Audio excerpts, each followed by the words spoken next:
नमस्कार दोस्तों, स्वागत है आपका हमारे YouTube चैनल जीके ट्रैकर पे।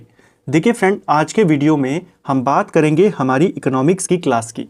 देखिए फ्रेंड, जैसे आप जानते हैं इकोनॉमिक्स को हम पूरी डिटेल में टॉपिक वाइज यहाँ पे कवर कर रहे हैं। मुद्रास्फीति वाला चैप्टर हमारा चल रहा था। लास्ट वीडियो में मुद्रास्फीति की गणना और उसके सूचक के रूप में हमने WPI और CPI के बारे में जाना था। आज हम मुद्रास्फीति की गणना के या उसके सूचक का एक और इंपॉर्टेंट सूचक है जिसे GDP डिफ्लेटर कहते हैं, इसकी बात करेंगे। तीन इंपॉर्टेंट मुद्रास्फीति के सूचक होते हैं, एक होता है WPI, एक होता है CPI और तीसरा GDP डिफ्लेटर, इसकी बात करेंगे।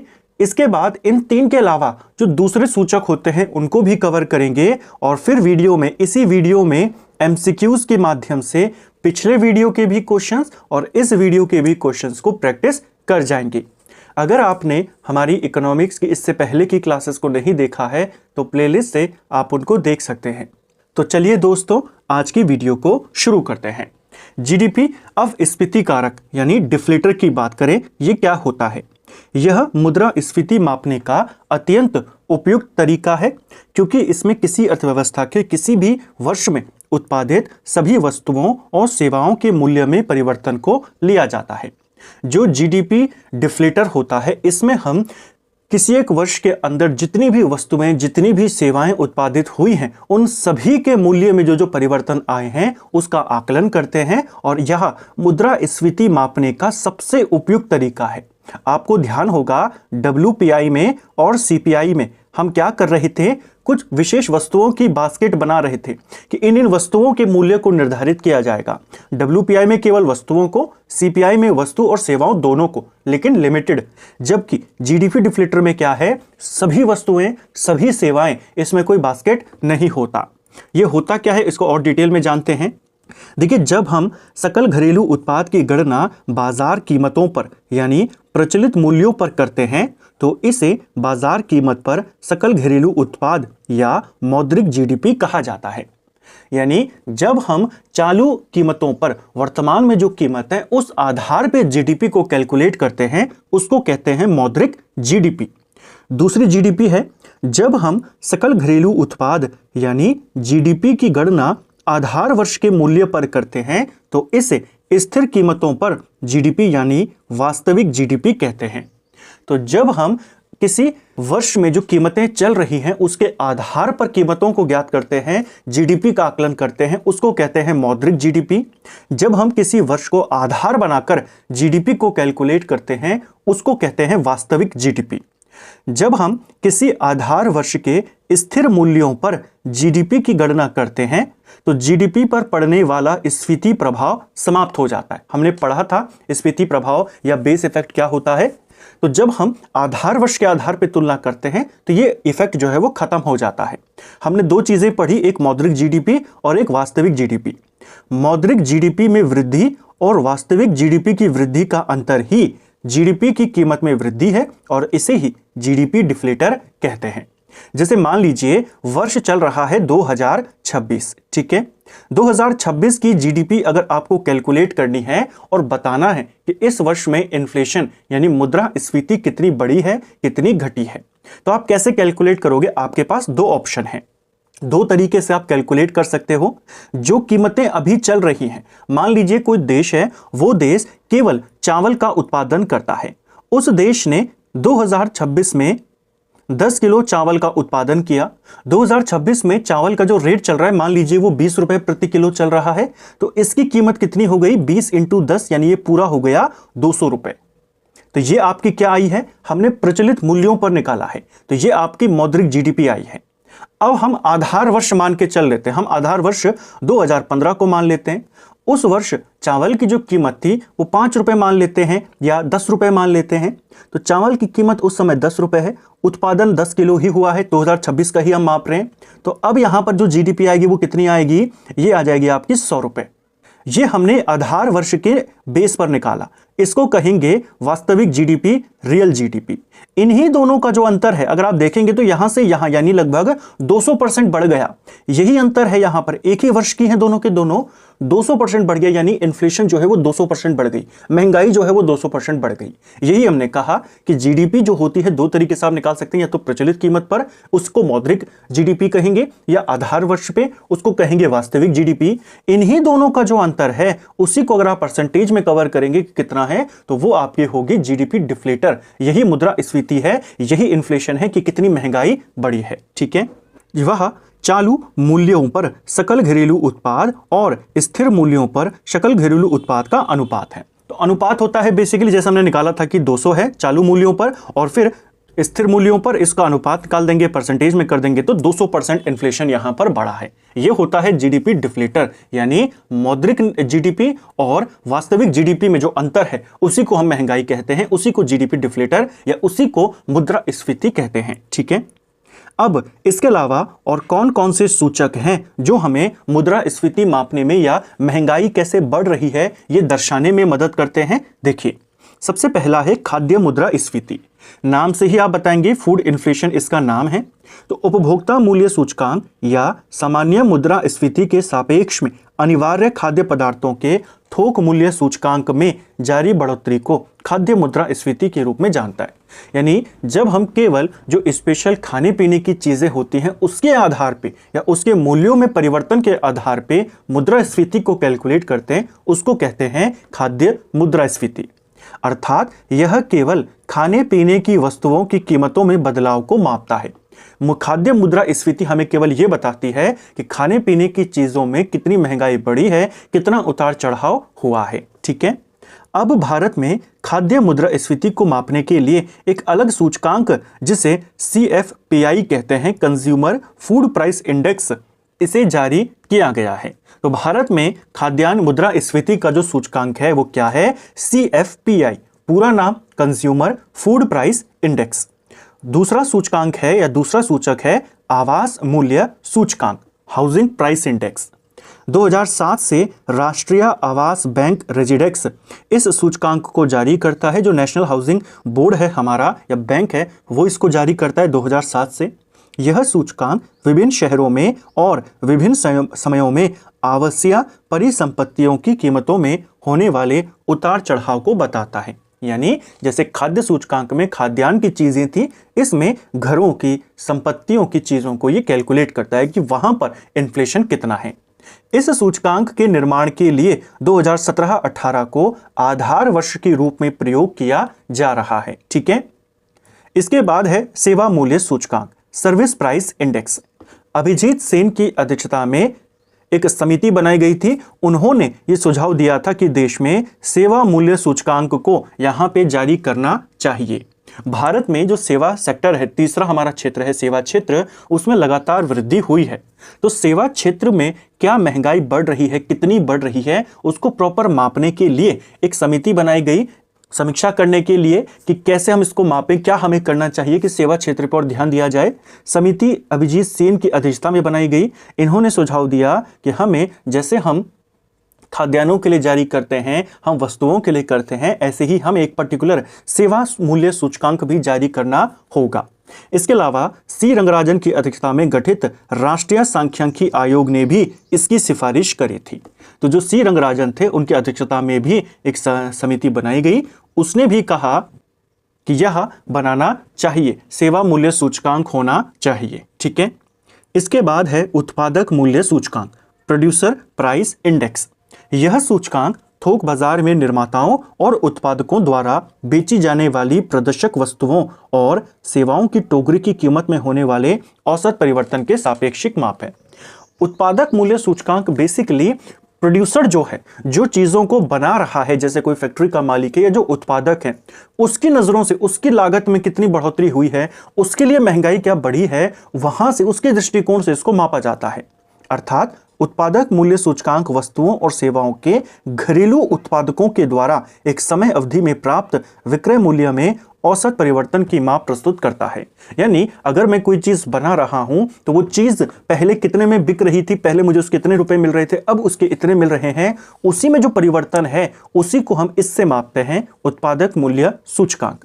यह सूचकांक उत्पादक के दृष्टिकोण से मूल्य में बदलाव को मापता है, कस्टमर के तौर पे नहीं, उत्पादक के तौर पे। ठीक है। WPI में परिवहन लागत और टैक्स शामिल होते हैं। हमने पढ़ा था होलसेल प्राइस इंडेक्स, उसमें भी तो यही था कि चीजों का जो होलसेल प्राइस होता है वो कितना है, कि फैक्ट्री से वो प्रोडक्ट जब आता है तब उसकी कीमत क्या है। उस वाले में परिवहन लागत और टैक्स दोनों शामिल होते हैं। जैसे फैक्ट्री में कोई साबुन बना 10 रुपए का, 2 रुपए उसमें परिवहन में लगेगा, 2 रुपए का मान लीजिए टैक्स लग गया, 14 रुपए उसका अब होलसेल प्राइस यहां पर हो गया। अब इतने में ये दुकानों में बिकेगा, फिर दुकानदार अपना कुछ कमीशन जोड़ करके इसको फिर बेच लेंगे, मान लीजिए 16 रुपए में, ये 17 रुपए में, तो इसका होलसेल प्राइस यहां पर 14 हो गया कि ये अब कस्टमर के पास जाने को तैयार है। इससे पहले इस स्तर पर अगर आप मुद्रास्फीति को मापेंगे, यानी इसमें से टैक्स को भी घटा देंगे, परिवहन लागत को भी घटा देंगे, तब आपको PPI मिलेगा, यानी प्रोड्यूसर प्राइस इंडेक्स, कितने में वो तैयार हुआ है। लागत उगत सारी बाद में जोड़ी जाएगी, अगर लागत भी जोड़ दी तो फिर वो WPI में आ जाएगा। लेकिन PPI केवल उस कीमत को मापता है जो उत्पादक को अपने कारखाने के गेट पर मिलती है। उसको जो पैसा मिला वो उसको कैलकुलेट करेगा इसके अंतर्गत। बाकी चीजें जो हैं, जो बाद में उसके दाम बढ़ाते हैं, उनको कैलकुलेट इसमें नहीं किया जाता। तो ये है प्रोड्यूसर प्राइस इंडेक्स, जो उत्पादक के दृष्टिकोण से देखता है। इसमें परिवहन लागत और टैक्स शामिल नहीं होते। ये बहुत इंपॉर्टेंट पॉइंट है, पेपर में आता है। तो ये थे हमारे मुद्रास्फीति के कुछ और इंपॉर्टेंट सूचक, जिसमें हमने खाद्य सूचक को देखा, सेवा मूल्य सूचकांक की हमने बात करी और प्रोड्यूसर प्राइस इंडेक्स को देखा।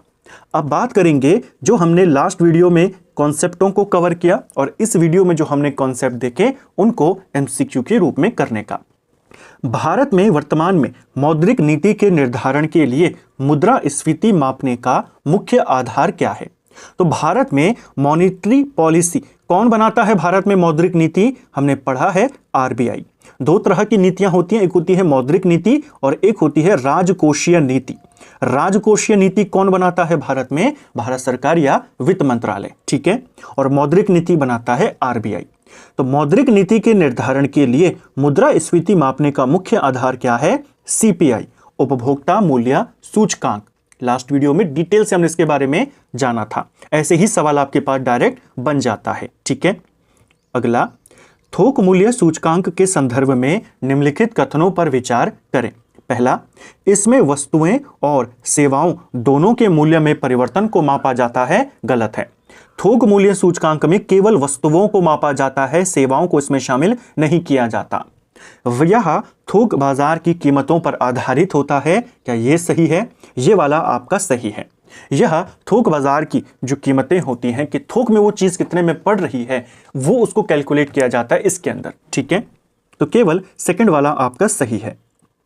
अगला, भारत में किस समिति की सिफारिश के आधार पे 2014 से CPI को मुद्रास्फीति गणना का मुख्य आधार बनाया गया? भारत में पहले मुद्रास्फीति को कैलकुलेट करने का जो बेसिक इस्तेमाल होता था वो WPI होता था। हम होलसेल प्राइस इंडेक्स के आधार पे कैलकुलेट करते थे मुद्रास्फीति, लेकिन 2014 से ये CPI पर होता है। इसकी सिफारिश किसने करी थी? ये सिफारिश उर्जित पटेल समिति ने करी थी। ऑप्शन C सही आंसर हो जाएगा। उपभोक्ता मूल्य सूचकांक और थोक मूल्य सूचकांक के बीच मुख्य अंतर क्या है? अब आपने दोनों की परिभाषाओं को पढ़ा है, दोनों में क्या क्या होता है, दोनों के कैसे कैसे पार्ट हैं, किनकी इनमें बास्केट कितने हैं, वो सब हमने देखा। दोनों में बेसिक अंतर क्या है? दोनों में अंतर यह है कि WPI में केवल वस्तुएं शामिल हैं, जबकि CPI में वस्तुएं और सेवाएं दोनों शामिल हैं। यही इनका बेसिक अंतर है। ऑप्शन B सही उत्तर होगा। कोर मुद्रास्फीति को मापने के लिए हेडलाइन मुद्रास्फीति में से किन मदों को घटाया जाता है? हमने इन 2 परिभाषाओं को भी देखा था, कोर इन्फ्लेशन और हेडलाइन इन्फ्लेशन क्या होता है। कोर इन्फ्लेशन अगर आपको कैलकुलेट करना है तो आपको उन चीजों के इन्फ्लेशन को या उन चीजों के मूल्यों को हटाना होगा जो बहुत जल्दी परिवर्तित होती है, जिनके रेट स्थिर नहीं होते, बहुत जल्दी उनमें उतार चढ़ाव आता है। इनमें से कौन सी चीज है जिसमें उतार चढ़ाव जल्दी आता है? खाद्यान्न और ईंधन। ऑप्शन B सही आंसर होगा। जो ऐसी चीजें होती हैं जिनकी कीमतें बहुत वोलेटाइल होती हैं, अस्थिर होती हैं, बदलती रहती हैं, उन चीजों को मिलाकर अगर आप इन्फ्लेशन कैलकुलेट करते हो तो उसे हेडलाइन इन्फ्लेशन कहते हैं। और इसी हेडलाइन इन्फ्लेशन में से जब आप उन चीजों के मूल्यों को घटा देते हो तो आपको कोर इन्फ्लेशन मिलता है। ठीक है, भारत में हेडलाइन मुद्रास्फीति निम्न में से किसके द्वारा व्यक्त की जाती है? तो भारत में हेडलाइन मुद्रास्फीति को कौन कैलकुलेट करता है? ये करता है हमारा कंज्यूमर प्राइस इंडेक्स संयुक्त या कंबाइंड। ऑप्शन बी सही आंसर हो जाएगा। ठीक है, सांख्यिकी और कार्यक्रम कार्यान्वयन मंत्रालय यानी MOSPI के अंतर्गत कौन सा निकाय CPI डेटा जारी करने के लिए उत्तरदायी है? तो देखिए, CPI का डेटा जो है, कंज्यूमर प्राइस इंडेक्स जो है हमारा, इसको कौन सा मंत्रालय जारी करता है? तो सांख्यिकी एवं कार्यक्रम कार्यान्वयन मंत्रालय। इसी मंत्रालय के अधीन राष्ट्रीय सांख्यिकी कार्यालय काम करता है और यही इसके डेटा को जारी करता है। थोक मूल्य सूचकांक की वर्तमान श्रृंखला में शामिल वस्तुओं की कुल संख्या कितनी है? ये पेपर में पूछा गया था आपसे, एज इट इज पूछा गया था। थोक मूल्य सूचकांक में जैसे मैंने आपको कहा कि बास्केट होता है, इसमें CPI में भी और इसमें भी कुछ वस्तुओं को सेलेक्ट कर लिया जाता है, उनके मूल्यों को मापा जाता है और फिर दूसरे साल के मूल्यों से तुलना की जाती है कि इस साल महंगाई कितनी थी, उस साल कितनी थी। ठीक है, तो ये जो वस्तुएं, इनकी कोई निश्चित संख्या तो होगी, ऐसा तो नहीं है कि अनगिनत वस्तुएं होंगी। वही संख्या आपसे पूछा गया है। वर्तमान में जो चल रहा है 2011-12 के आधार वर्ष को लेकर के WPI, इसमें जो वस्तुओं की संख्या है वो 697 है। ऑप्शन सी सही उत्तर होगा। ध्यान रखना, WPI की बात है, WPI में सर्विसेज यानी सेवाएं नहीं होती हैं, केवल वस्तुएं होंगी 697। WPI की वर्तमान संरचना में वेटेज के आधार पर घटते हुए क्रम में व्यवस्थित करें। हमने इसका वेटेज भी देखा था कि इसमें सबसे ज्यादा, ये जो 697 वस्तुएं हैं, सबसे ज्यादा प्रतिशत किन वस्तुओं का है? तो WPI में सबसे ज्यादा मैन्युफैक्चर्ड प्रोडक्ट्स हैं, लगभग 64% के करीब। इसके बाद हमारी प्राथमिक वस्तुएं आती हैं लगभग 22.5% के करीब, और फिर ईंधन और ऊर्जा आती हैं लगभग 13%। तो घटते हुए क्रम में आपने लगाना है, यानी सबसे पहले जो सबसे बड़ा है वो आएगा, यानी कि 3, उसके बाद 1 और फिर 2। 3, 1, 2 आपका ये रहा। ऑप्शन बी सही उत्तर है। भारत में थोक मूल्य सूचकांक के इतिहास के संदर्भ में कौन सा कथन असत्य है? तो चलिए गलत कथन को यहां पर देखते हैं। पहला, भारत में पहला WPI होलसेल प्राइस इंडेक्स 10 जनवरी 1942 को जारी किया गया था। बिल्कुल सही है। पहले WPI का आधार वर्ष 1939 था। यह भी सही है। अब तक कुल 7 बार WPI के आधार वर्ष में संशोधन किया जा चुका है। यह भी सही है। WPI का संकलन और प्रकाशन त्रैमासिक आधार पर होता है। क्या यह सही है? गलत है। इसका संकलन और प्रकाशन मासिक आधार पे होता है, ना कि त्रिमासिक। ठीक है, तो 3 महीने में नहीं होता, हर महीने होता है। ठीक है, केंद्र सरकार के कर्मचारियों के महंगाई भत्ते और वेतन आयोग की सिफारिशों के निर्धारण के लिए किस सूचकांक का उपयोग किया जाता है? जब हमने कंज्यूमर प्राइस इंडेक्स को पढ़ा था, CPI को पढ़ा था, तो इसके विभिन्न पार्ट्स को पढ़ा था। उसी में हमने एक चीज देखी थी कि केंद्र सरकार कर्मचारियों के DA बढ़ाने के लिए या वेतन आयोग अपनी सिफारिशों के निर्धारण करने के लिए किस सूचकांक का इस्तेमाल करता है? कंज्यूमर प्राइस इंडेक्स का। लेकिन कौन सा वाला कंज्यूमर प्राइस इंडेक्स? ये करता है कंज्यूमर प्राइस इंडेक्स औद्योगिक श्रम, इंडस्ट्रियल वर्कर वाला। ऑप्शन सी सही आंसर है। कृषि मजदूर और ग्रामीण मजदूर के लिए जारी किए जाने वाले उपभोक्ता मूल्य सूचकांक के बास्केट में कितनी मदें शामिल हैं? कितनी मदें हैं, वस्तुएं और सेवाएं दोनों मिलाकर के? क्योंकि CPI में क्या होता है, CPI में दोनों चीजें शामिल होती हैं। तो जो कृषि मजदूर है, एग्रीकल्चरल लेबर है, और जो ग्रामीण मजदूर है, रूरल लेबर है, इनके जो बास्केट होता है, जब इनकी हम CPI के माध्यम से या इनकी जब हम मुद्रास्फीति मापते हैं तो इनके बास्केट में कितनी आइटम्स होती हैं? दोनों के बास्केट में 260 होती हैं। ऑप्शन सी सही आंसर है। निम्नलिखित कथनों पर विचार करें। पहला, CPI कंबाइंड का आधार वर्ष वर्तमान में 2012 है। ये बिल्कुल सही है। RBI अपनी मौद्रिक नीति के मुख्य रूप से CPI कंबाइंड का ही प्रयोग करता है। यह भी सही है। CPI कंबाइंड केवल वस्तुओं के मूल्य परिवर्तन को मापता है। गलत है।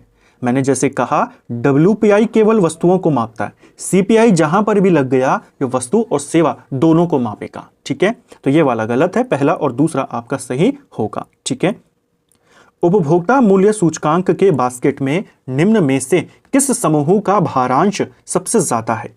जो उपभोक्ता मूल्य सूचकांक संयुक्त वाला हमारा होता है, इसमें सबसे ज्यादा जो वेटेज होता है वह हमारा खाद्य एवं पेय पदार्थों का होता है। ऑप्शन सी सही उत्तर होगा। लगभग 45% के करीब होता है, 45.86%। सूची को सूची 2 से सम्मिलित करना है। एक तरफ हमारे विभिन्न सूचकांक हैं, दूसरी तरफ उनको जारी करने वाली संस्था। जो CPI औद्योगिक श्रम है, इसको कौन जारी करता है? CPI औद्योगिक श्रम को श्रम ब्यूरो जारी करता है। ठीक है, CPI संयुक्त, इसे कौन जारी करता है? CPI संयुक्त को NSO जारी करता है। CPI कृषि मजदूर, इसे कौन जारी करता है? इसे भी श्रम ब्यूरो जारी करता है। ठीक है, जो CPI कृषि मजदूर है, CPI ग्रामीण मजदूर है और CPI औद्योगिक श्रमिक है, ये सारे के सारे श्रम ब्यूरो के द्वारा जारी होते हैं। तो पहले का आंसर 2 है, दूसरे का आंसर 1 है, तीसरे का आंसर भी 2 है। ऑप्शन बी सही आंसर हो जाएगा। ठीक है, मनरेगा की मजदूरी और न्यूनतम कृषि मजदूरी के संशोधन के लिए मुख्य रूप से किस सूचकांक का उपयोग किया जाता है? तो जैसे DA के लिए या वित्त आयोग की सिफारिशों के लिए इस्तेमाल होता है कौन सा? औद्योगिक श्रम वाला CPI। ऐसे ही मनरेगा की मजदूरी के लिए या न्यूनतम कृषि मजदूरी निर्धारित करने के लिए CPI कृषि मजदूर और ग्रामीण मजदूर सूचकांक का इस्तेमाल होता है। Option C. CPI कंबाइंड को और किस नाम से जाना जाता है? क्योंकि यह ग्रामीण और शहरी दोनों का मिश्रण है। तो देखिए, हमने लास्ट वीडियो में पढ़ा था कि CPI की शुरुआत में 4 तरीके थे, उसके 4 उसके पार्ट थे। उसमें एक शहरी मैनुअल वाला भी था, जिसको सरकार ने 2010 में बंद कर दिया और उसकी जगह निकाला CPI रूरल यानी ग्रामीण और CPI अर्बन यानी कि शहरी। इन्हीं दोनों के संयुक्त रूप को कहा जाता है CPI R+U यानी CPI संयुक्त। जो हम ऊपर पढ़ते हुए आ रहे हैं CPI कंबाइंड, वो इन्हीं दोनों का मिक्सचर है। तो CPI R+U इसको कहते हैं। ऑप्शन बी सही आंसर है। GDP अपस्फीति कारक यानी डिफ्लेटर के संदर्भ में कौन सा कथन सत्य है? GDP डिफ्लेटर के बारे में भी हमने पढ़ा। यह केवल चुनिंदा उपभोक्ता वस्तुओं के मूल्य में परिवर्तन को मापता है। गलत है, हमने पढ़ा था सभी वस्तुओं और सेवाओं के मूल्य को मापता है। यह अर्थव्यवस्था में उत्पादित सभी वस्तुओं और सेवाओं के मूल्य परिवर्तन को शामिल करता है। यह बिल्कुल सही है, यही आपका उत्तर है। वास्तविक GDP और मौद्रिक GDP के बीच मुख्य अंतर क्या है? तो वास्तविक GDP और मौद्रिक GDP के बीच जो मेन अंतर है कि वास्तविक GDP की गणना स्थिर मूल्यों पर होती है और इसमें स्फीति जो प्रभाव होता है वो समाप्त हो जाता है। यही इसमें बेसिक अंतर है। जब हम आधार वर्ष का इस्तेमाल करते हैं तो कीमतों में जो महंगाई बढ़ रही होती है उसको हटा दिया जाता है। यही मौद्रिक GDP और वास्तविक GDP में अंतर है। हमने इसके बारे में ऊपर भी डिटेल में पढ़ा था। वास्तविक GDP की गणना स्थिर मूल्यों पर होती है, मौद्रिक GDP की गणना प्रचलित मूल्यों पर होती है और इसमें स्फीति का जो प्रभाव है, महंगाई का जो प्रभाव है वो नहीं होता। ठीक है, GDP डिफ्लेटर मुद्रा स्फीति मापने का सबसे उपयुक्त तरीका क्यों माना जाता है? GDP डिफ्लेटर मुद्रा स्फीति मापने का सबसे उपयुक्त तरीका है। क्यों? क्योंकि यह अर्थव्यवस्था के कुल उत्पादन के मूल्यों में परिवर्तन को दर्शाता है। ऑप्शन सी सही उत्तर होगा। यदि किसी वर्ष की मौद्रिक GDP में वृद्धि वास्तविक GDP की वृद्धि से अधिक है तो इसका अर्थ क्या होगा? मौद्रिक GDP क्या होती है? प्रचलित मूल्य। जैसे हमने ऊपर देखा था कि 2026 की जब हमने नापी तो कितनी आई थी? 200 रुपए। वास्तविक GDP यानी जब हम फिक्स कीमतों पर निकालते हैं, तो फिक्स कीमतों पर जब हमने निकाला तो कितना आया था? 100 रुपए। क्या बोल रहा है? मौद्रिक GDP में वृद्धि है वास्तविक GDP की तुलना में ज्यादा है। तो इसका मतलब क्या हुआ है? इसका मतलब यह हुआ है कि अर्थव्यवस्था में वस्तुओं और सेवाओं की कीमतों में वृद्धि हुई है, कीमतें बढ़ रही है ना। तो अगर मौद्रिक GDP ज्यादा है वास्तविक GDP की तुलना में, इसका मतलब महंगाई बढ़ी है। और अगर वास्तविक GDP ज्यादा है मौद्रिक GDP की तुलना में, यानी महंगाई घटी है। ठीक है, खाद्य मुद्रा स्फीति के संदर्भ में CFPI का पूर्ण रूप क्या है? तो CFPI हमने अभी पढ़ा था, consumer food price index. Option B सही आंसर है। आवास मूल्य सूचकांक के संबंध में कौन सा कथन यहां पर सही है आपने बताना है। पहला, इसे वर्ष 2007 से राष्ट्रीय आवास बैंक द्वारा रेजिडेक्स के नाम से जारी किया जाता है, रेसी इंडेक्स के नाम से, तो ये सही है। वर्तमान में इस सूचकांक के निर्माण हेतु आधार वर्ष 2011-12 है, गलत होगा। 2017-18 इसका आधार वर्ष है, ना कि 11-12। तो पहला सही है, दूसरा गलत है। ऑप्शन ए सही उत्तर है।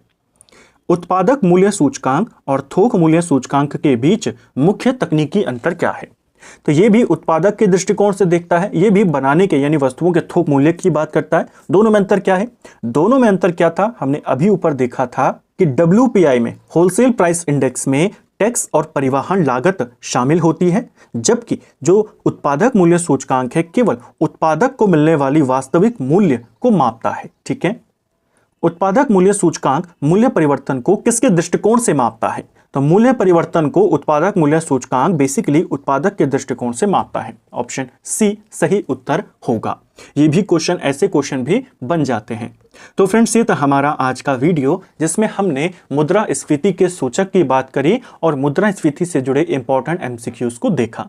अब हमारा मुद्रास्फीति में एक इंपॉर्टेंट टॉपिक बच जाता है मुद्रास्फीति के विभिन्न वर्गों पर प्रभाव। वहां से भी बहुत सवाल आपके बनते हैं, उनको हम अगली क्लास में कवर करेंगे। उम्मीद करता हूं आपको आज का वीडियो पसंद आया होगा। अगर आपको ये वीडियो पसंद आई है तो वीडियो को लाइक करें, चैनल पर नए हैं चैनल को सब्सक्राइब करें, अपने दोस्तों के साथ शेयर करें। वीडियो आपको कैसा लगा कमेंट बॉक्स में हमें ज़रूर बताएं। Thank you friends.